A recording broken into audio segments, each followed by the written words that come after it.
تشریح کے لیے قائم وفاقی آئینی عدالت نے از خود آرٹیکل 208 کی شق کے تحت کچھ تقرریاں تو کی ہیں، مگر اس کے ساتھ ساتھ بعض ملازمین کو وفاقی حکومت کے اسپیشل پروفیشنل پے سکیل بھی انہوں نے دے دیے ہیں۔ اور حیرت انگیز بات یہ ہے کہ 8 سینئر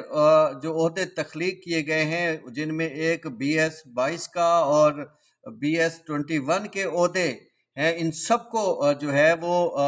SPPS میں رکھا گیا ہے۔ اور اس کے تحت ان کی تنخواہ کا پیکج بھی کمال ہے، یہ ججوں سے بھی زیادہ ان کی تنخواہ 15 لاکھ سے 20 لاکھ روپے تک ہے، جو تقریباً ہائی کورٹ کے جج کی تنخواہ کے برابر ہے۔ اور تاہم سروس قوانین سے جو واقف جو لوگ ہیں وہ کہتے ہیں کہ FCC جو انتظامیہ ہے